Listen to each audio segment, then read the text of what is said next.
तो ये कीवर्ड आपको हर जगह मिलेगा।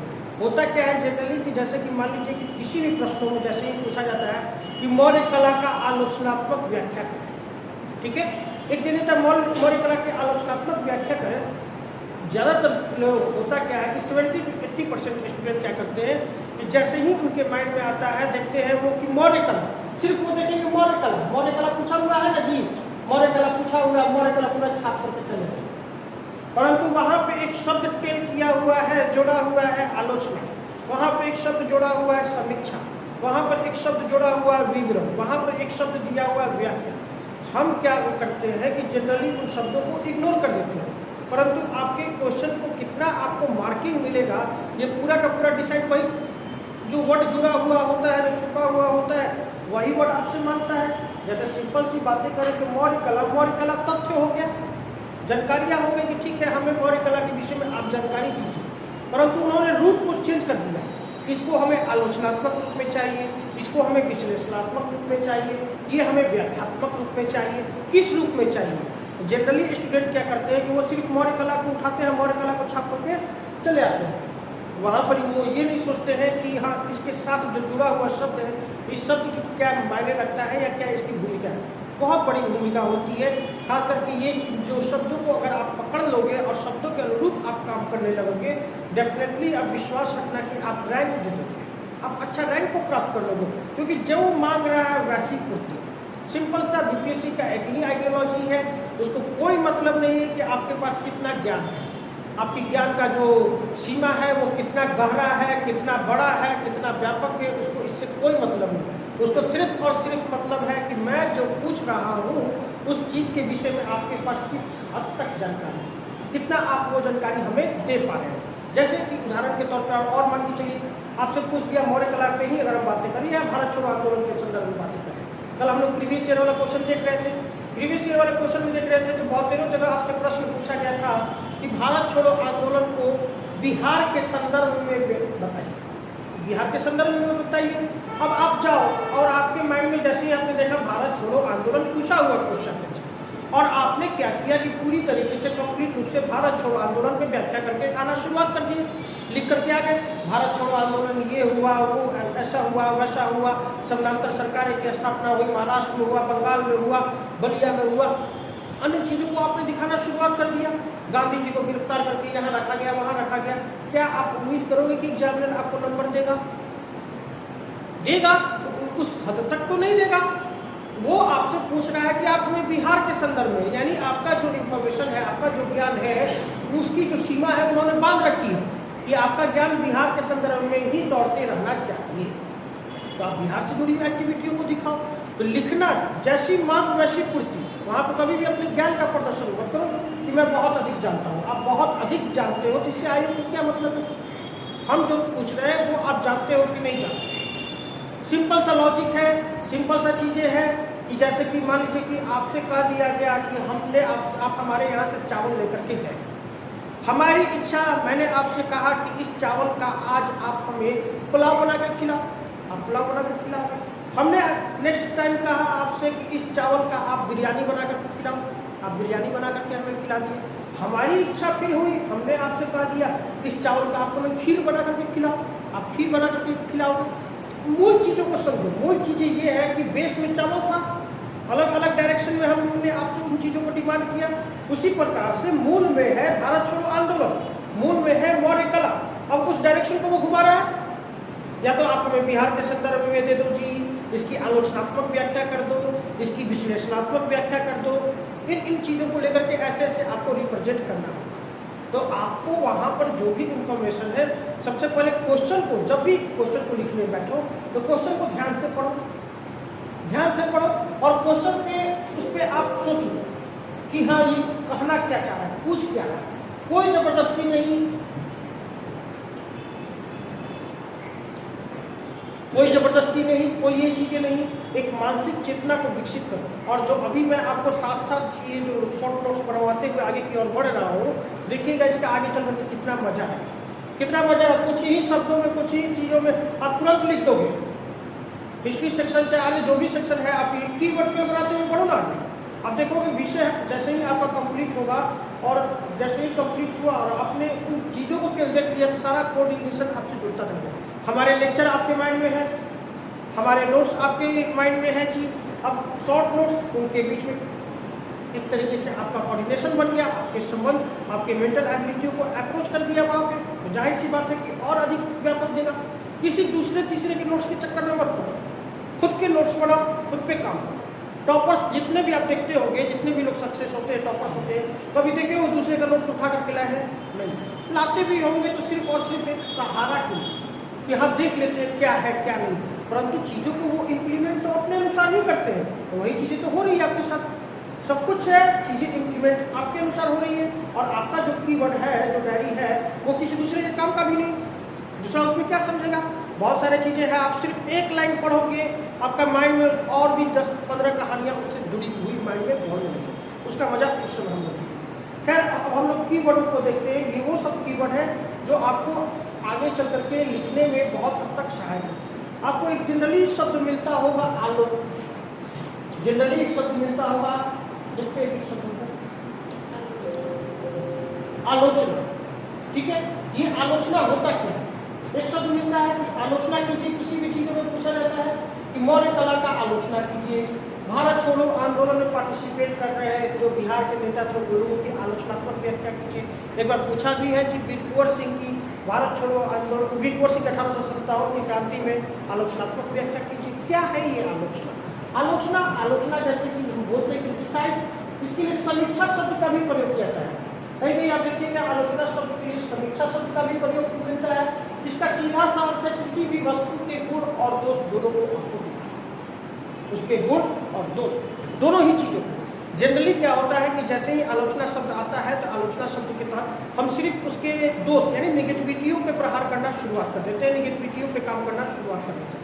नहीं, नेगेटिविटी नहीं, नेगेटिविटी के साथ साथ आपको उसके गुण और दोष दोनों चीजों को बताना होगा, तभी उसकी आलोचना होगी। जैसे सिंपल से चीज़ों में हम आपसे बातें करें, जब आपसे कह रहा है कि वर्तमान सरकार की आलोचनात्मक व्याख्या, ठीक है।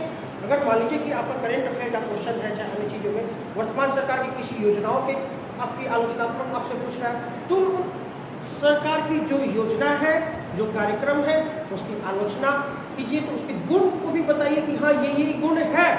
जैसे कि और व्यापक तौर पर हम समझे कि मान लीजिए कि आपसे पूछ रहा है कि जितनी भी सरकारी संस्थाएं हैं, उन सरकारी संस्थाओं के आप गुण आलोचनात्मक व्याख्या कीजिए। मान लीजिए पीएमसीएच का ही हम लोग उसकी आलोचना कर रहे हैं, तो ठीक है, आलोचना में उसके गुण को दिखाएंगे ना जी। सस्ते दर पर इलाज उपलब्ध करा दे रहा है, आम लोगों को सहजतापूर्वक इलाज हो पा रहा है, गरीब से गरीब तबका भी है उसको वहाँ पे कम खर्चे में ही बेहतर से बेहतर चिकित्सकीय सुविधाएं उपलब्ध हो पा रही है। ये सब उसके गुण हो गए। दोषों को आप दिखा दो, दोषों को दिखा दो, साफ सफाई का अभाव है, मैनेजमेंट का अभाव है, नीतियों को इम्प्लीमेंट नहीं कर पा रहे हैं। ये सब दोनों चीज़ों को आप दिखाओगे तब वो चीज़ें आपकी पूर्ति होंगी। उसी प्रकार से जैसे मौर्य कला को हम लिख रहे हैं, तो मौर्य कला में मान लीजिए आपसे लास्ट में पूछ दिया है कि आप इसकी आलोचना कीजिए, तो आलोचना कीजिए। तो मौर्य कला की विशेषताओं को हम दिखा देंगे कि ठीक है जी, मौर्य कला को हम देख रहे हैं मुख्य रूप से दो भागों में हम बांट रहे हैं, राजकीय कला और लोक कला। राजकीय कला की जो विशेषताएं थी आपने दिखा दिया, स्तूप थे, स्तंभ थे, वेदिकाएं थी, फिर से देख रहे हैं राजप्रसाद था, अन्य जो चीज़ें थी आपने उन चीज़ों को दिखाया। उसके साथ आप उसकी कुछ आलोचना को, दोषों को दिखा दीजिए। नवीनता का अभाव है, काफ़ी हद तक देख रहे हैं ईरानी शैली से प्रभावित है जी, इसमें देख रहे हैं कि काफ़ी हद तक, फिर देख रहे हैं कि जो मौर्य कला में प्रयोग किया गया है उसमें बेहतर से बेहतर अभी अन्य चीज़ें नवीनताएं नहीं आ पाई है। जो जो चीज़ें हो सकती है आप उन चीज़ों को दिखाओ, तो दोनों फैक्ट्स को आपको टच करना होगा। आलोचना शब्द क्लियर हुआ, यानी आलोचना शब्द सिंपल से भाषा में बोले कि इसमें आपको जो तथ्य है उनके गुण और दोष दोनों को दिखाना। क्लियर? जैसे सम, एक और शब्द मिलता है सम आलोचना। ये जो होता है आलोचना से मिलता जुलता शब्द है। अब इसमें ये भी आपको कहीं मिलेगा कि सम आलोचना कीजिए। ये सम आलोचना में गुण और दोष को अच्छी तरह से दिखाना होता है। वहां पर देखिए जब आलोचना हम कर रहे थे, आलोचना में गुण और दोष दोनों दिखा रहे थे, यहाँ पे भी गुण और दोष को हमें दिखाना है, परंतु यहाँ पे जो गुण और दोष दिखाएंगे वो बिल्कुल अच्छे तरीके से क्लियर कट होना चाहिए, जिससे कि उन दोनों के बीच का अंतर स्पष्ट हो सके।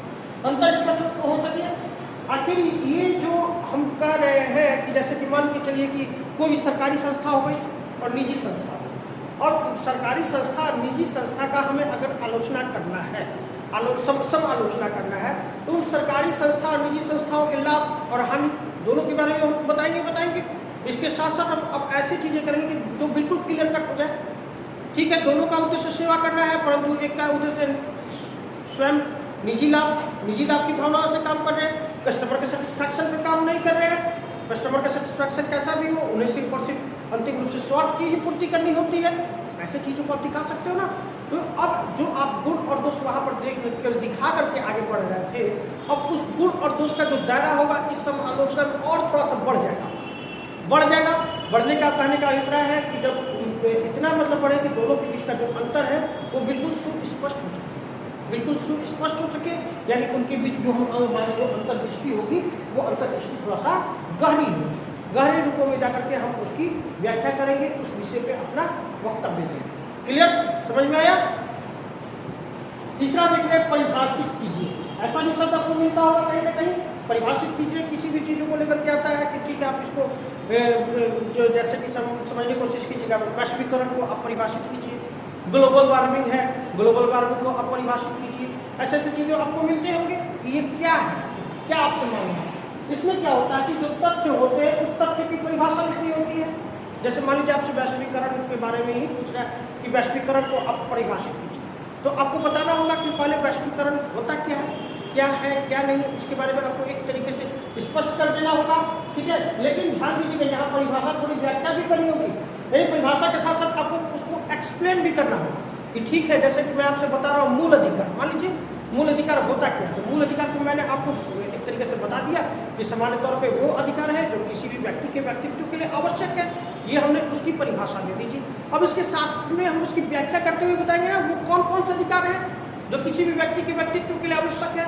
जैसे पहला बोलने का अधिकार है जी, अगर किसी भी व्यक्ति को हम बोलने का अधिकार नहीं देंगे तो उस व्यक्ति के व्यक्तित्व का विकास नहीं हो पाएगा। दूसरी चीज़ है कि उस व्यक्ति के व्यक्तित्व में हम विकास करना चाहते हैं तो उसके साथ किसी भी प्रकार का भेदभाव नहीं हो, चाहे ये भेदभाव उसके जाति को लेकर के हो, चाहे ये भेदभाव उसके रहने के स्थान को लेकर के हो, चाहे ये भेदभाव उसके अन्य किसी भी रूपों में हो, रंग के आधार पर हो, ये सब नई चीज़ें होनी चाहिए। तो यानी हमारी परिभाषा भी आई और परिभाषा को हमने क्या किया, थोड़ा सा ओपन कर दिया, व्याख्यात कर दिया। ये क्या हो गया, परिभाषित करना। अब ये परिभाषित जैसे ही मैंने किया, एक छोटा सा उदाहरण के तौर पर समझिएगा। मूल अधिकार को मैंने आपको समझ रखा, तो क्या उससे आपके सामने तथ्य स्पष्ट हुए कि नहीं हुए? स्पष्ट हुए ना जी कि हाँ ये ठीक है, व्यक्तित्व के निर्माण के लिए आवश्यक है। तो व्यक्तित्व क्या होता है भाई, ये भी तो पहला चीज हमारे माइंड में है कि आखिर व्यक्तित्व होता क्या है, ये भी हमारे चीज में माइंड में है। तो हमने आपको बताया ना, बोलने का अधिकार, एक तरीके से किसी भी व्यक्ति की स्वतंत्रता है। स्वतंत्रता में बहुत तरह प्रकार की स्वतंत्रता है, आपके स्पष्ट हो जाए।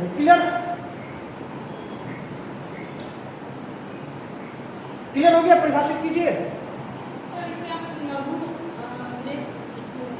लघु लेख के किसमें समझ सकते हैं, जैसे लेख में लिख रहे हैं ना, तो एक तरीके से मैं आपको बता ही रहा हूँ ये चीजें की।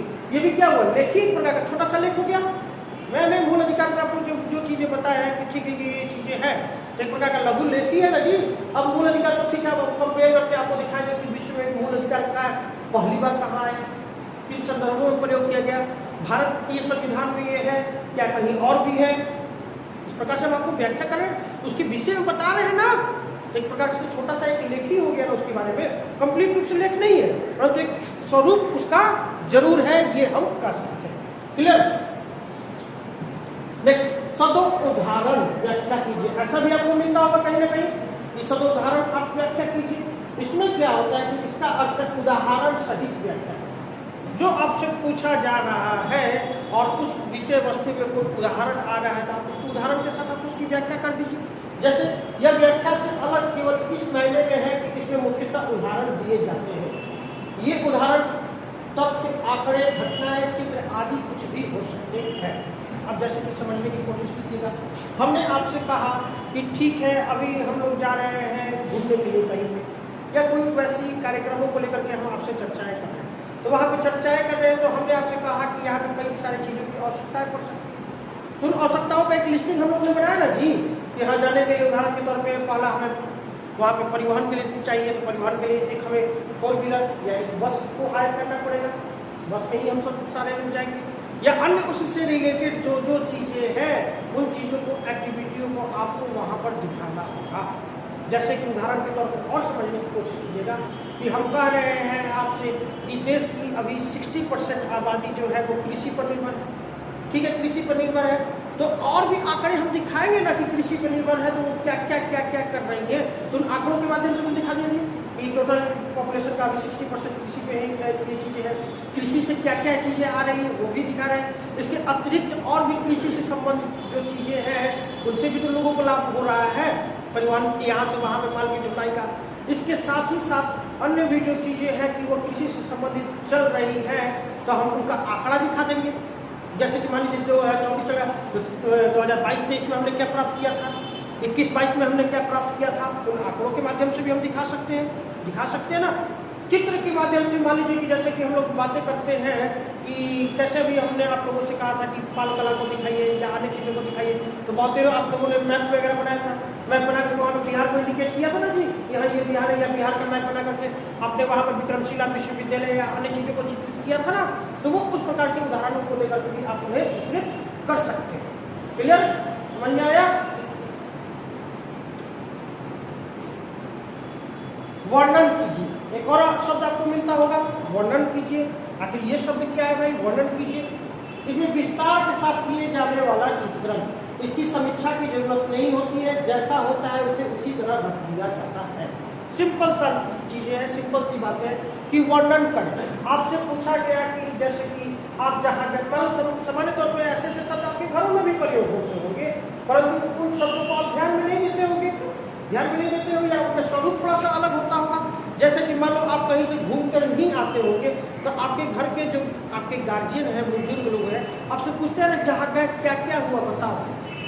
सिंपल से शब्द में आपसे पूछते हैं ना जी, आप बताते हो ना कि हाँ गए थे फलाने जगह भोज में गए थे, ये चीज़ें खाए, और कुछ हुआ तो हाँ फलानी दादी भी आई थी, उनको प्रणाम किए तो 500 रुपया थे।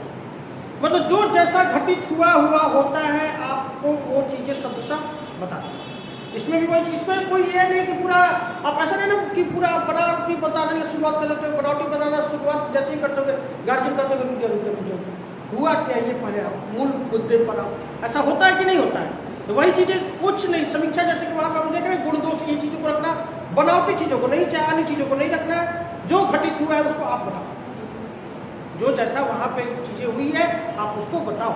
मौर्य कला था ऐसा था, भारत छोड़ो आंदोलन में जो घटनाएं घटित हुई उन घटनाओं को आपको बता देना है कि हाँ ये चीजें हुई थी। क्लियर, समझ में आया? चित्रण कीजिए। ये सामान्य तौर पे आपको ये शब्द ज्यादातर आपको मिलेगा डीआई में आप जब जाओ देखोगे वहां पे ये शब्द आपको मिल सकते हैं।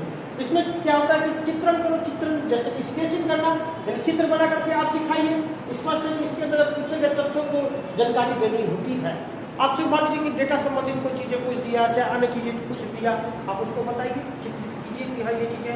या मान लीजिए कि जैसे कि मौर्य कला में ही हम लोग देख रहे हैं तो बहुत देरों लोगों ने, मैंने देखा ना जी कि वहाँ पर चित्रित करके ले गया है कि हाँ ये चीज़ें हुआ, इस प्रकार का गुंबद होता था, इस प्रकार का स्तूप होता था, इस प्रकार का अन्य चीज़ें होती थी। तो आप उनको चित्रों के माध्यम से स्पष्ट कर देना होता है कि हाँ ये चीज़ें थी। मैपिंग के माध्यम से भी हो सकता है, अन्य चीज़ों के माध्यम से भी हो सकता है। क्लियर? परिचय दीजिए, एक और शब्द मिलता है आपको, परिचय दीजिए। इसमें किसी वस्तु के बारे में जो कुछ भी ज्ञात जानकारी होते हैं उसे ही लिखा जाता है ताकि उसकी पहचान हो सके। परिचय दीजिए, सिंपल सा चीज़ें हैं। आपसे ही कोई पूछता है कि आप अपना परिचय, आपसे आपको सामान्य तौर पर पूछता है ना, जैसे कि आप लोग ही कहीं बाहर जाते होंगे घूमने फिरने के लिए, बाहर जाते होंगे तो यदि गांव में कम जाते होंगे, बहुत कम जाते होंगे गांव में, जो लोग उनसे जरूर पूछता होगा किसके बेटे हो, तब आप बोलते हो फलाना बाबू के हम बेटे हैं। तो अच्छा, ऐसा क्यों पूछता है? क्योंकि वो जान सके कि आप कौन हो, आप कौन हो। अभी आप इस गाँव में घूम रहे हो, आपकी उपस्थिति तो गाँव में अक्सर वो नहीं देखता है, अक्सर देखता है तो आपसे पूछता ही नहीं जी। परंतु जैसे ही गांव में नए लोगों को देखते पूछता है कौन हो, तब आप कहते हैं कि फलानवा घर हम आए हैं, या फलानवा घर का हम बेटा है, फलानवा के हम नाती है। उससे क्या होता है कि आपका आइडेंटिटी क्लियर हो जाता है।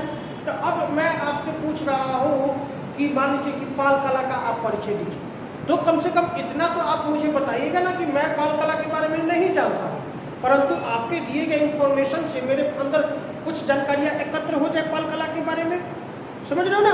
तो वही चीज़ें हैं सिंपल सा कि आपको उसके बारे में मुझे बता देना है कि पाल कला, हाँ पाल कला जो था देख रहे हैं बिहार और बंगाल के क्षेत्रों में 8वीं से 12वीं शताब्दी के मध्य में इसका उदय हुआ था, जिसके देख रहे हैं कि उदय में एक तरीके जिसके विकास में पाल वंश के जो शासक थे गोपाल, धर्मपाल आदि का महत्वपूर्ण योगदान था। मतलब हमने जो ये इंफॉर्मेशन दिया, इस इंफॉर्मेशन के माध्यम से आपके माइंड में एक चीज़ें आ गई ना कि हाँ एक कला था जिसे पाल कला के नाम से जाना जाता था। इस पाल कला को एक समय में जो बिहार और बंगाल के जो राजा शासक थे, उन्हीं शासकों के द्वारा एक तरीके से इसको प्रमोट किया गया था, विकसित किया गया था, इसीलिए इसे पाल कला के नाम से जानते हैं। तो यानी आपको उसके बारे में बता देना है क्या कि ये है। क्लियर, समझ में आया? चलिए अब एक और आता है विशेषता। ये भी शब्द आपको अधिकाधिक मिलेगा। किसी भी चीज़ों को विशेषताओं को बताइए। जैसे हिंदी में इसके अभिलक्षण तथा लक्षण शब्द का भी प्रयोग किए जाते हैं। कहीं आपको अभिलक्षण या लक्षण शब्द भी मिल सकते हैं। इसके अंतर्गत किसी भी लक्ष्य से जुड़े हाल महत्वपूर्ण की बातें लिखी जाती है। इन महत्वपूर्ण बातों में उन बातों की प्राथमिकताएं दी जाती है जो विलक्षण हो। मतलब समझ में आया? विशेषता सामान्य तौर पे विशेषता का मतलब होता क्या है? विशेषता का मतलब ही होता है कि जो उसे उस वर्ग के अन्य लोगों से अलग बना दे। जैसे कि सिंपल सी बातें मैं आपसे कह रहा हूँ कि महेंद्र सिंह धोनी एक क्रिकेटर है, एक कॉमन चीज़ है। इकलौता महेंद्र सिंह धोनी तो क्रिकेटर है नहीं जी, और भी बहुत सारे लोग होंगे जो क्रिकेटर होंगे, परंतु ऐसा कौन कौन सा गुण है जो महेंद्र सिंह धोनी को अन्य क्रिकेटरों से अलग बनाता है? तो बताएंगे कि हाँ अभी तक के भारतीय जितने भी कप्तान हुए उन कप्तानों में सबसे सफल कप्तान एक माने जाते हैं। पहला चीज क्यों माने जाते हैं भाई, तो हम बता रहे हैं उन्होंने विश्व कप को जिताया था जी, विश्व कप को जिताया, अंडर-19 को जिताया।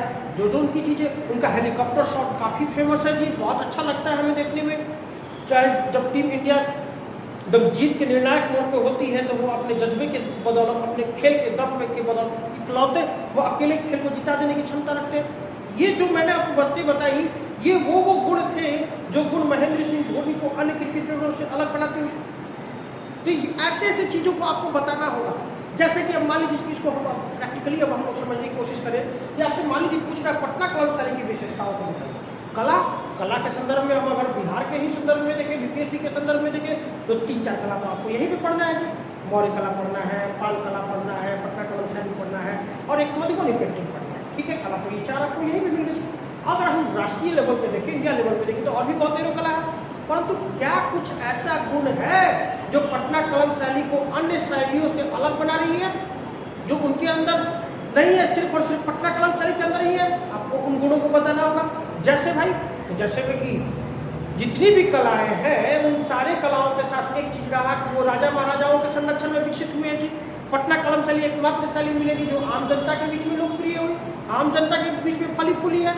एक तो विशेषता इसकी ये हो गई जी। और क्या क्या चीजें था? तो नेचुरल कलर, प्राकृतिक कलरों का हम प्रयोग किया करते थे जी। ठीक है, और क्या विशेषताएं थी? तो और भी विशेषताएं थी। इसमें जो वो रंग किया जाता था डायरेक्ट कर दिया जाता था। इसमें जो ब्रुश बनाया जाता था वो भी एक तरीके से खुद से कारीगरों द्वारा बनाया जाता था। तो आपको उन गुणों को खींच करके लाना है जो आपको उससे अलग बनाती है। समझ में आ रहा है ना? समझ में आ रहा है ना? अब इसको और समझने की कोशिश कीजिएगा। जैसे कि मान लीजिए कि भारत छोड़ो आंदोलन के बारे में हम चर्चा करते हैं। ठीक है, भारत छोड़ो आंदोलन भारत में एक हुआ आंदोलन था। ठीक है, भारत में क्या सिर्फ और सिर्फ भारत छोड़ो ही आंदोलन हुआ था? और भी बहुत सारे आंदोलन हुए थे, परंतु भारत छोड़ो आंदोलन की विशेषताओं को हमें बताना है। तो ऐसी कौन सी विशेषता थी जो इस भारत छोड़ो आंदोलन को अन्य और आंदोलनों से श्रेष्ठ बनाती है, अलग बनाती है? अब बताइए। बड़े पैमाने पर हर तबके ने इसमें भाग लिया, महिला, पुरुष, कृषक, हर वर्ग का जत्था निकल करके आ गया। इसी आंदोलन में गांधी जी के द्वारा भी नारा लिया था, करो या मरो का नारा। देख रहे हो ना, सत्य अहिंसा का पाठ पढ़ाने वाला व्यक्ति भी अब कह रहा है कि करो या मरो। हालांकि वहां पे उनका करो या मरो का कंसेप्ट थोड़ा सा अलग था ना, वो हिंसात्मक गतिविधियों से जुड़ा हुआ नहीं था, परंतु हमें दिखाना है ना उन चीजों को कि जो उस चीजों को अलग बनाना, श्रेष्ठ बनाना। क्लियर, समझ में आया? जैसे कि और भी समझने की कोशिश कीजिएगा कि हर व्यक्ति के अंदर, जितने भी लोग यहाँ पे बैठे हुए, सबके अंदर कॉमन चीज है। कॉमन चीज क्या है? ये सारे के सारे लोग व्यक्ति है, एक मनुष्य है। ठीक है, ये कॉमन है, परंतु सबके अंदर यहीं पे जितने सारे लोग एकत्र हैं, इन सारे के अंदर कुछ ना कुछ गुण होगा जो आपको उनसे अलग बनाना होगा, उनको उनसे अलग बनाना होगा, उनको उनसे अलग बनाना होगा। यही तो गुण जो आपके अंदर है, जो आपको किसी दूसरे से अलग बना रहा है, विशिष्ट बना रहा है, यही तो विशेषता है। अब इसी को हमें तथ्यों में पकड़ना है। कि पटना कलम शैली की विशेषता, यानी पटना कलम शैली में कुछ ऐसे गुण होंगे जो कला जगत में अन्य लोगों से उसे अलग बना रहे होंगे। भारत छोड़ो आंदोलन में कुछ ऐसे गुण होंगे जो अन्य आंदोलनों से अलग बना रहे होंगे। गांधी जी की विशेषताओं को बताइए, गांधी जी में कुछ ऐसे गुण होंगे जो उस समय के अन्य जो आंदोलनकारी चाहे अन्य जो लीडर रहे होंगे उन लीडरों से अलग बना रहे होंगे। समझ में आ गया ना? क्लियर? नेक्स्ट, अब तुलना कीजिए। तुलना कीजिए, जाहिर सी बात है जब भी आपसे आएगा कि कंपेयर कीजिए, तुलना कीजिए, किसी भी शब्दों का आप तुलना कीजिए। यहाँ पर जाहिर सी बात है कि दो पक्षों के बीच में आपको तुलना करना होगा। दो पक्षों की, जैसे कि मान के चले कि हम यहाँ पे ए है और बी है, तो ए और बी को आपको बताना होगा कि यहाँ इन दोनों में क्या चीजें हैं, और भी बेहतर ढंग से समझने की कोशिश कीजिएगा। मान लीजिए आपसे पूछ रहा है कि भारतीय संविधान और अमेरिकी संविधान के बीच में एक तुलनात्मक परीक्षण करके आप हमें बताएं, तो आपके पास भारतीय संविधान का भी इंफॉर्मेशन होना चाहिए कि हाँ भारतीय संविधान क्या है क्या नहीं है। इसके साथ साथ आपके अंदर आपके पास अमेरिकी संविधान का भी इंफॉर्मेशन होना चाहिए। अब दोनों के बीच में क्या क्या सिमिलरिटी है, क्या और क्या क्या चीजें उनको अलग बना रही है, उन चीजों को आप दिखा दो। वहां पे भी भाई मूल अधिकार है, यहाँ पर भी मूल अधिकार है ना जी, परंतु क्या चीजें अलग है तो आप दिखाइए, उनको बताइए कि नहीं वहाँ के ठीक है हमने मूल अधिकार वहां से लिया है जी, परंतु अंतर जरूर है। क्योंकि हमारे यहाँ जो देख रहे हैं कि जो 20 और 21 में उल्लेख किया गया, विधि द्वारा स्थापित प्रक्रिया के अनुसार किसी भी व्यक्ति को उसके प्राण से वंचित किया जा सकता है, परंतु अमेरिकी संविधान में हम लोग देखेंगे तो वहाँ पे लिखा है विधि की उचित प्रक्रिया के अनुसार। अंतर आ रहा है? तो इन अंतरों को चीजों को आपको बताते हुए आगे बढ़ना है। तुलना कीजिए, दो चीजें हैं, जैसे और सिंपल भाषा में समझिएगा तो मान लो चलिए जैसे प्रशासन को ही अगर हम समझ लें तो प्रशासन दो प्रकार के होते हैं, एक लोक प्रशासन और एक निजी प्रशासन। लोक प्रशासन और निजी प्रशासन में आप तुलना करके हमें बताइए कौन सा बेस्ट है। दोनों की चीजों को, दोनों के कार्यक्रमों को, स्वरूपों को आप देख रहे हैं, उनको समझ रहे हैं, और उनके बीच में क्या क्या अंतर आ रहे हैं अंतरों को आपको बता देना होगा, उन दोनों का एक तरीके से कंपेयर करना। क्लियर? समझ में आया? बिल्कुल बनेगा। ये सब जो चीजें हैं आपको हर एक सेक्शन में काम देगा, चाहे वो हिस्ट्री हो, चाहे वो इकोनॉमिक्स हो, चाहे वो पॉलिटी हो, चाहे वो ज्योग्राफी हो, हर सेक्शन में आपको काम देगा ये कीवर्ड। और ये कीवर्डों पे अगर इन कीवर्डों पे अगर आपका पकड़ हो गया तो समझो कि आप एक अच्छे खिलाड़ी जरूर बन गए इस मामले के। क्लियर? एक और चीज आता है, विरोध होता है। विरोध होता है तब केवल दोनों के बीच के अंतर, यहाँ किसी भी प्रकार की समानता नहीं दिखाई। विरोध से नाम ही स्पष्ट हो रहा है। मान लीजिए कि दो, यहाँ पे भी दो पक्ष है, अब इन दोनों पक्षों के बीच में नहीं, मान लीजिए कि भारत और पाकिस्तान के बीच में विरोध बताया, तो दोनों के बीच की समानताएं को नहीं बतानी है। आखिर ऐसे कौन कौन से मुद्दे हैं जो दोनों के मुद्दे उन दोनों को अलग कर रहे हैं। यानी दो व्यक्ति हैं, मान के चलिए कि दो पक्ष है और दोनों पक्षों के बीच में आज मान लीजिए किसी भी मुद्दों को लेकर के नहीं पट रहा है, नहीं जम रहा, दोनों को नहीं जम रहा है, तो इसका मतलब है कि दोनों के बीच में कुछ ना कुछ खटास है। ये खटास के कारण क्या है, इन्हीं को तो आपको बताना है, इन्हीं को चीजों को तो आपको बताना है कि इन दोनों के बीच में विरोध जो है आज, वो विरोध क्यों है, उन चीजों को आप बता दीजिए वहां पर। वही तो हो गया, इसमें किसी प्रकार का समानता नहीं बताना है दोनों का कि हाँ दोनों में इक्वालिटी, जैसे वहां पे हम देख रहे थे ना, इक्वालिटी को भी बता रहे थे कि हाँ ठीक है ऐसे ऐसे चीजें हैं, परंतु उनके साथ समानता है, परंतु यहाँ पर किसी प्रकार का आपको समानता नहीं बताना, सिर्फ उनके एंटी बताना। ठीक है, एक और शब्द आपको मिलता है समीक्षा कीजिए। समीक्षा कीजिए, इसके समानांतर शब्द है जैसे टिप्पणी भी एक प्रकार का वही आता है, समीक्षा कीजिए या आलोचना कीजिए। और आलोचना में भी हम लोगों ने देखा था ना कि समीक्षा शब्द किसके लिए किया था, सम आलोचना कीजिए या समीक्षा। ऐसे ऐसे शब्द जो मिले सब शब्द की उन्हीं सब शब्दों से रिलेटेड वो शब्द है। इसमें जांच पड़ताल के लिए किसी भी तथ्य को अच्छी तरह देखना और समझना पड़ता है। स्पष्ट है कि गुण और दोषों की जांच पड़ताल करनी पड़ती है। जो आलोचना में हम लोग देख रहे थे उसी प्रकार से है कि जो तथ्य है उन तथ्य के क्या गुण है और क्या दोष है, इन गुण और दोष दोनों को हमें बताना है। जैसे कि मान के हम चलिए कि आज हम आपसे बातें कर रहे हैं वैश्वीकरण की विषय में मैं आपसे बातें कर रहा हूँ, तो आपसे कह दिया गया कि वैश्वीकरण की समीक्षा कीजिए, यानी वैश्वीकरण का गुण और दोष दोनों को आपको बताना होगा। इसके गुण क्या क्या हो सकते हैं भाई, तो गुण ये है हो सकते हैं कि मार्केट में इससे प्रतिस्पर्धा की भावना बढ़ेगी, मार्केट में प्रतिस्पर्धा की भावना बढ़ेगी तो इससे जाहिर सी बात है कि जो कस्टमर है उन कस्टमरों को अच्छा से अच्छा मटेरियल उपलब्ध हो पाएगा।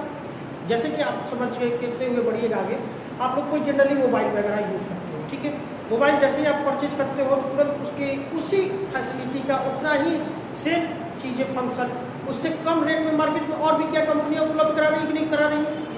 ये क्यों करा रही है भाई? ये वैश्वीकरण का ही देन है, ये वैश्वीकरण का ही देन है कि वो आपको उपलब्ध करा रही है, क्योंकि उन्हें बाजार में अपने वजूद को बनाए रखना है। बाजार में जब अपने वजूद को बनाए रखना होगा तो जाहिर सी बात है कि वो बेस्ट से बेस्ट देने की कोशिश करेंगे। तो इससे फायदा तो एक कस्टमर को हुआ ही हुआ, परंतु इसका क्या कुछ घाटा भी है? हाँ जी घाटा है। घाटा क्या है? इसमें क्या होगा कि छोटे छोटे जो उद्योग वाले होते हैं वो पिस जाते हैं, उनके साथ विशेष प्रकार की चुनौतियाँ हो जाती हैं। दूसरी चीज़ें प्रतिस्पर्धा के दौर में जो होता है अंधाधुंध एक तरीके से कस्टमर की जो सेटिस्फैक्शन है उस पर विशेष रूप से फोकस नहीं किया जाता है। जैसे कि मान के चलिए आप चाइनीज लाइट खरीद करके लेकर के आए, दीपावली में घर को सजाना है, टांग करके आए हो, जैसे ही रात होगा कि जलाएंगे रात में, जैसे ही आपने स्विच ऑन किया पता चला 2-3 को खत्म हो गया। ऐसा भी होता है ना जी। ये उसका निगेटिविटी भी तो है, तो उसी के गुण दोस्तों वो चीज़ों को आपको बता देना। ये समीक्षा शब्द काफ़ी हद तक आलोचना शब्द से मिलता जुलता शब्द है, ठीक है। अब आता है मूल्यांकन। एक और शब्द आपको मिलता होगा, मूल्यांकन कीजिए किसी भी चीज़ों का, मूल्यांकन कीजिए। तो ये इंग्लिश का इक्विवेलेंट शब्द का प्रयोग समीक्षा और मूल्यांकन दोनों के लिए किया जाता है। इंग्लिश में दोनों के लिए किया जाता है, लेकिन हिंदी में मूल्यांकन शब्द उसका अर्थ समीक्षा से थोड़ा अलग हो जाता है। समीक्षा से इसका शाब्दिक अर्थ होता है किसी भी वस्तु का मूल्य ज्ञात करना, यह बताना कि कोई वस्तु क्यों इतनी मूल्यवान है, उसका क्यों इतना महत्व है। सिंपल सा, अगर मैं आपसे बातें कर रहा हूँ कि जैसे कि मान लीजिए कि मूल अधिकार, हमारे संविधान में एक मूल अधिकार दे दिया गया, मूल अधिकार का मूल्यांकन करना है। आखिर ये मूल अधिकार का क्या महत्व, क्यों दिया गया, इस बिंदु पे हम चर्चा करेंगे। आखिर इसकी क्या उपयोगिता है, यह वस्तु को क्यों इतनी मूल्यवान है, आखिर संविधान में मूल अधिकार क्यों दिया गया, क्या इसका वहां को वैल्यू है, क्या अपने राष्ट्र में इसकी आवश्यकता है जी। किसी भी हम देख रहे हैं कि राष्ट्र के जब तक नागरिक ही बेहतर निर्माण नहीं होगा, इस देश को किसी भी राष्ट्र के नागरिकों का, तो राष्ट्र का कहाँ से निर्माण होगा।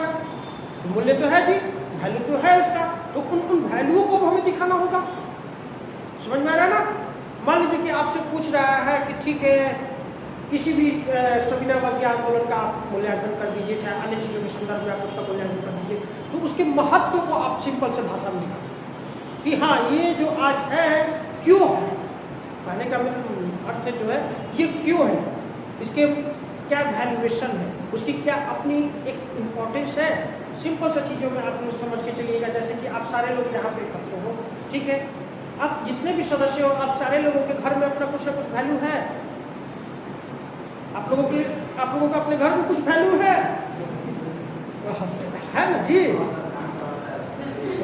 ओह काम करवा रहे हो, वैल्यू कुछ ना कुछ तो सारे लोगों के घर में होगा। नहीं विश्वास है 2-3 दिन भुला के देखो, 2-3 दिन के लिए मान लो भुला जाओ तो पता चलेगा वैल्यू है ना जी। सबका वैल्यू है, कुछ ना कुछ है, ठीक है। अब काम रहता है तो वैल्यू है, वो एक प्रोसेस है ना जी। घर के लोग आपसे काम नहीं लेंगे तो किससे लेंगे। खिला रहे हैं आपको, पिला रहे हैं आपको, कपड़ा वस्त्र सब दे रहे हैं आपको, तो काम लेने के लिए पड़ोसी के बच्चों सर बुलाना नहीं है। अगर किसी बात से तकलीफ है किसी को 2-4 घंटा नहीं बोलो, फिर देखिए कैसे लोग कहेंगे क्या हो गया। जैसे कि एक छोटा सा उदाहरण मैंने घर से इसलिए दिया कि चूंकि अभी आप लोग स्टडी फेज में हो, तो अभी आप लोगों का वैल्यूएशन कहाँ पे होगा, आप लोगों के घर में ही होगा, आपके कॉलोनी में आस पड़ोस में होगा, ठीक है। परंतु कुछ ना कुछ आपके घर में वैल्यूएशन है ना जी। कुछ ऐसा होगा कि कुछ काम कोई दूसरा नहीं करने का, जब करोगे तो आप ही करोगे।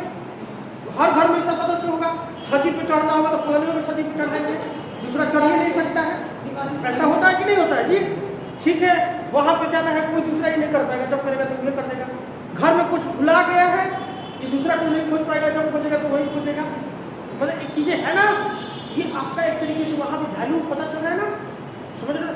ठीक है, आज ना एक स्टूडेंट हो, एक एप्रिशिएट हो जी, कल जैसे ही आप तैयारी करके सफल स्टूडेंट बन जाते हो तो अब आपका मूल्यांकन, आपका वैल्यूएशन अब स्टेट लेवल पे होने लगेगा ना। आपके कर्म अच्छे होंगे तो राष्ट्रीय लेवल पे होगा ना। तो जैसे जैसे आपका दायरा बढ़ेगा तो ये मूल्यांकन का दायरा बढ़ता चला जाएगा। समझ रहे हो ना बातों को हमारी। और उसी प्रकार से मान लीजिए कि भारत छोड़ो आंदोलन है, चाहे अन्य किसी भी प्रकार का कोई घटना घटित है, और उसके चीज़ों को बताना होगा कि हाँ ये आखिर आंदोलन हुआ, आखिर इसके पीछे क्या वजह रहा, क्यों रहा, क्या इस आंदोलन का कोई महत्व है भारतीय राष्ट्रीय आंदोलन में, है जी। बिल्कुल है। आखिर देख रहे हैं कि 42 में घटित हुआ, ठीक है, मानते हैं कि आखिरकार यह आंदोलन असफल रहा, परंतु देख रहे हैं ना कि इसी आंदोलन की कुछ ही समाप्ति के कुछ ही वर्षों के बाद अंग्रेज विवश हो गए भारत को छोड़ने में। ये उसकी वैल्यूएशन को ही दिखा रहा है ना आपको। क्लियर, समझ में आ रहा है? एक और आता है आकलन। ये भी शब्द आपको मिलते होंगे, कहीं ना कहीं जरूर मिलेंगे। आप विवेश के जितने भी क्वेश्चन है, जितने भी शब्द मैंने आपसे चर्चा किए, ये सारे शब्द आपको कहीं ना कहीं मिल रहे होंगे।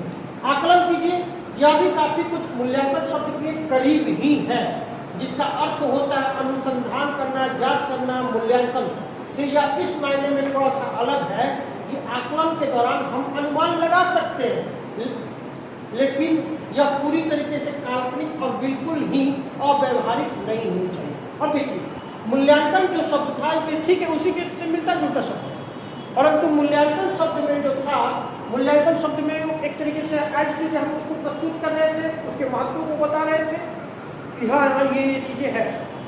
अब इसमें क्या होगा, उसके साथ साथ अब एक कदम और आगे हम बढ़ेंगे और उसकी विषय में आकलन करेंगे, प्रिडिक्शन करेंगे कि हाँ ये चीजें ऐसी हो और भी अच्छी हो सकती है। समझ रहे ना? अब मान लीजिए कि अर्थव्यवस्था पे ही हम बातें कर रहे हैं, तो अर्थव्यवस्था पे हम बातें करेंगे कि हाँ विश्व के इन राष्ट्रों के साथ अगर हमारा इकोनॉमिकल संबंध सुधर जाता है तो भारत की आर्थिक व्यवस्था और अधिक अच्छी हो सकती है।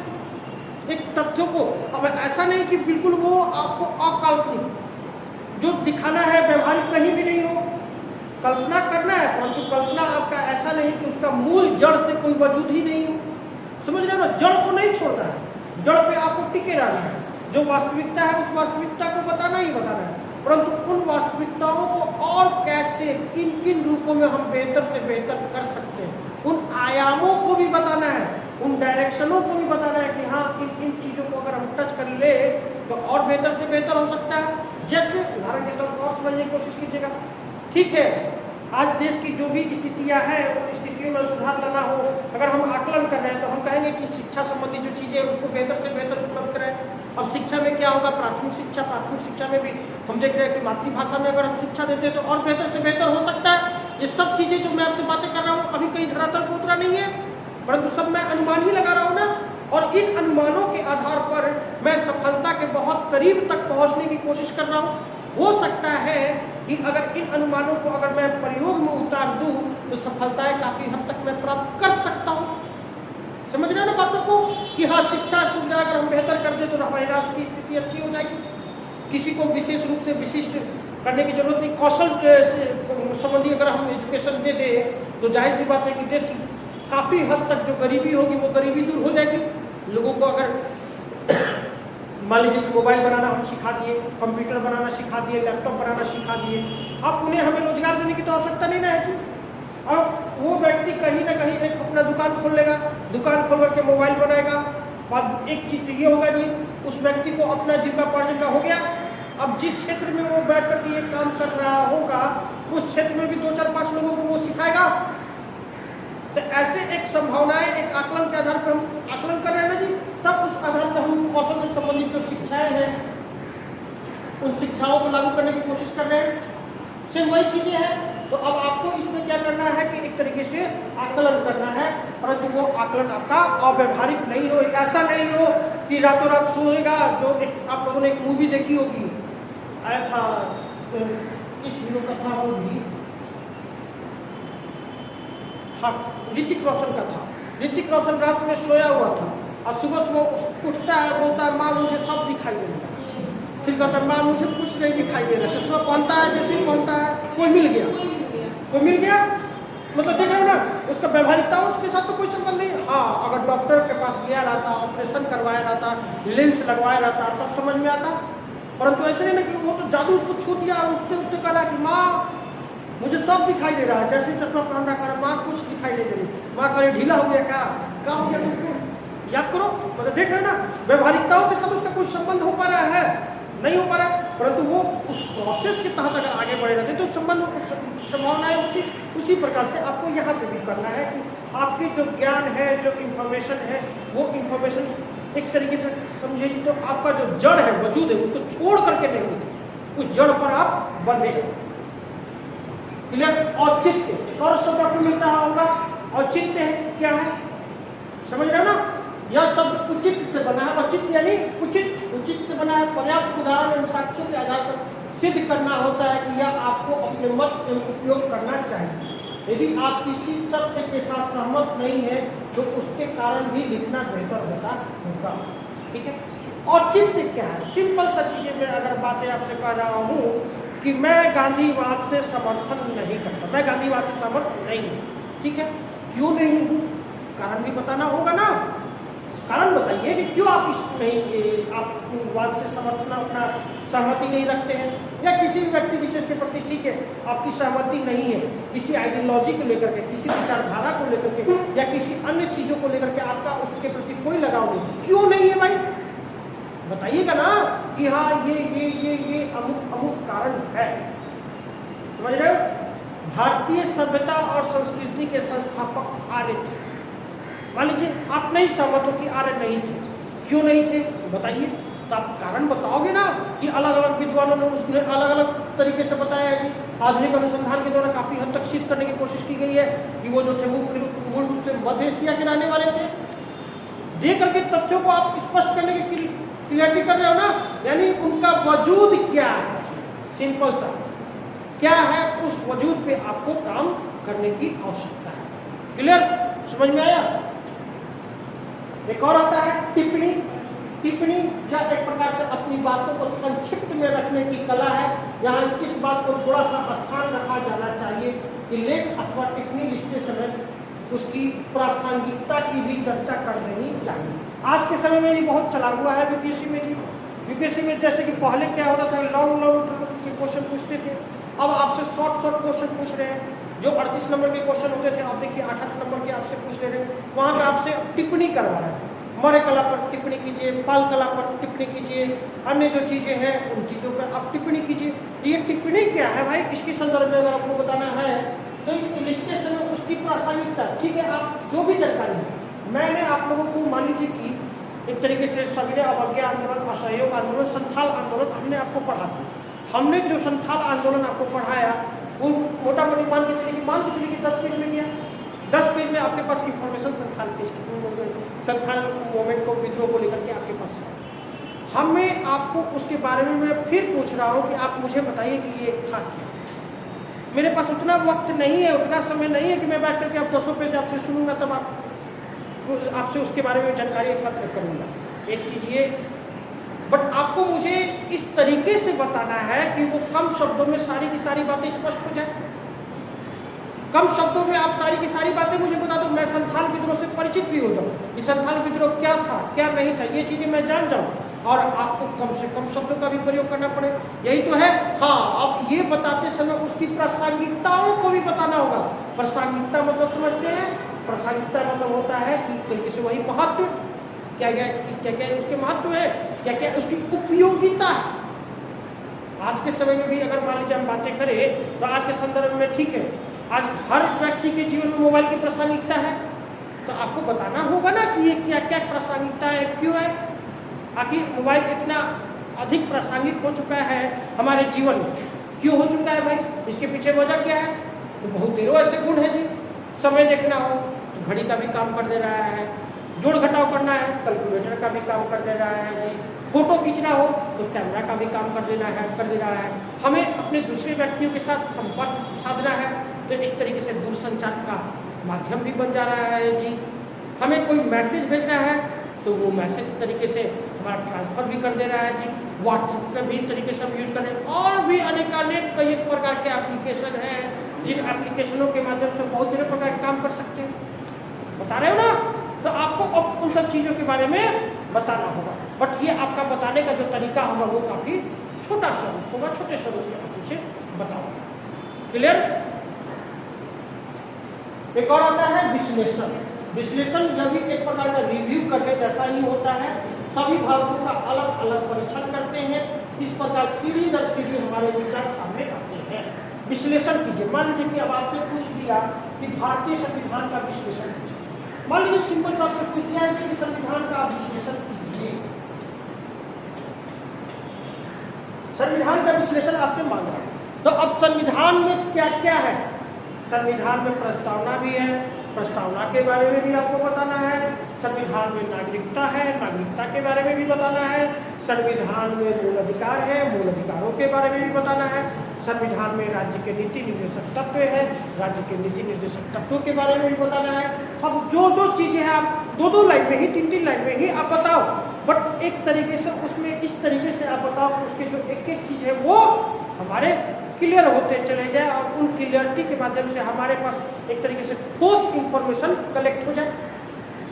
समझ रहे हो ना बातों को? क्लियर है? एक और शब्द आता है विवेचना। विवेचना, इसके लिए चर्चा शब्द भी मिलता है, भाई कहीं आपको मिलता होगा, चर्चा कीजिए, भारत छोड़ो आंदोलन में आजाद दस्ते की चर्चा करें, मिलता होगा कि आप चर्चा कीजिए। ये सेम दोनों एक ही प्रकार का चीज है, यह भी एक प्रकार से सब आलोचना जैसा ही होता है। डिस्कस शब्द का प्रयोग करते हैं, आप इस पर डिस्कस करते हैं, बातचीत करते हैं, दरअसल यह बातचीत की एक शैली है, ठीक है, विवेचना की शैली है। स्पष्ट है कि इसमें आप अपनी बातों को उदाहरण द्वारा रखते हैं। एक तरीके से विवेचना जो करते हैं, जैसे सामान्य तौर पर कैसे बातचीत करते हैं, और बातचीत करते करते हम अपनी बातों को उदाहरण के सहित रखना शुरुआत करते हैं। जैसे मैं कह रहा हूँ कि मौर्य कला अपने आप में श्रेष्ठ कला है, ठीक है, मैंने अपने एक जो कॉपी लिखा, कॉपी में हमने लिख दिया कि मौर्य कला एक सर्वश्रेष्ठ कलाओं में आती है, ठीक है, ये मैंने लिखा, परंतु तुरंत वहाँ पे मैंने उदाहरण दिया ना जी, ऐसा मैं भी नहीं कह रहा हूँ, फाहियान भी कह करके गया कि लगता है मौर्यों ने जो महल बना दिया वो मनुष्यों के द्वारा नहीं, ईश्वर के द्वारा बनाया गया हो। तुरंत उदाहरण हमने मेंशन कर दिया ना जी। फिर हमने तुरंत मेंशन कर दिया कि सुसा और एक बटाना में भी ऐसे भव्य महल नहीं थे। मतलब देख रहे हैं ना, हम अपनी बातों को तो कर रहे हैं, अपनी बातों के साथ साथ अपनी तथ्यों को, तर्कों को भी रखते हुए आगे की तरफ बढ़ रहे हैं कि नहीं ये चीजें थी और ये चीजें हैं। क्लियर? समझ में आया? एक और आता है पुष्टि। पुष्टि किसी बात को सिद्ध तथ्यों और तर्कों के आधार पर करना। पुष्टि करो, सिंपल सा चीजें हैं, यानी मेरे को सेटिस्फाइड कर दो कि हाँ ये चीजें थी, तो अब इन चीजों के लिए आप क्या करोगे? तथ्यों को रखोगे, तर्कों को रखोगे। मैंने आपसे कहा कि आप कहाँ से आ रहे हो भाई, तो आपने कहा कि सर मैं दिल्ली गया हुआ था, नहीं था इसलिए दिल्ली गया हुआ था मैं। ठीक है, दिल्ली गए थे, टिकट दिखाओ, तथ्य दिखाओगे ना, टिकट दिखाओ, कहाँ है टिकट, दिल्ली में किसके यहाँ ठहरे थे, तो सर कहीं ठहरे नहीं थे, होटल में ठहरे थे, तो होटल में कुछ बिलिंग वगैरह होगा ना, बिल वगैरह दिखाओ, बस तथ्यों को दिखाओ, यानी आप मेरे को संतुष्ट कर दो कि हाँ ये चीजें थी तो ऐसी थी। समझ में आ रहा है ना? भारतीय देखे कि जनजातीय मूवमेंट में संथाल विद्रोह एक सशस्त्र विद्रोह था, इसकी पुष्टि करें। मतलब कि ठीक है, शस्त्र के आधार पर लोगों ने विद्रोह किया, कैसे था इसकी पुष्टि करें, दिखाइए। पूरा भगनीडी गांव, आसपास के सारे गांव को लोगों ने हिला दिया, कई एक सारे लोग जिसमें मेजर पारो भी मारे गए थे, यानी इस लेवल तक पहुंच गया कि जब कंप्लीट रूप से वो हिंसात्मक गतिविधियों को लेकर के आगे बढ़ रहा था। यानी आपको अपने तथ्यों के साथ वहां पे एकदम क्लियरफाई कर देना कि हाँ ये चीजें हुई थी तो है, इसको मैं इन तथ्यों के साथ रख रहा हूँ, अब आप सेटिस्फाइड हो। यानी कहने का मतलब है कि जो आपसे जो पूछ रहा है उनकी बातों को आप अपने तथ्यों के माध्यम से स्पष्ट कर दो कि हाँ ये चीजें हुई थी। क्लियर? समझ में आया?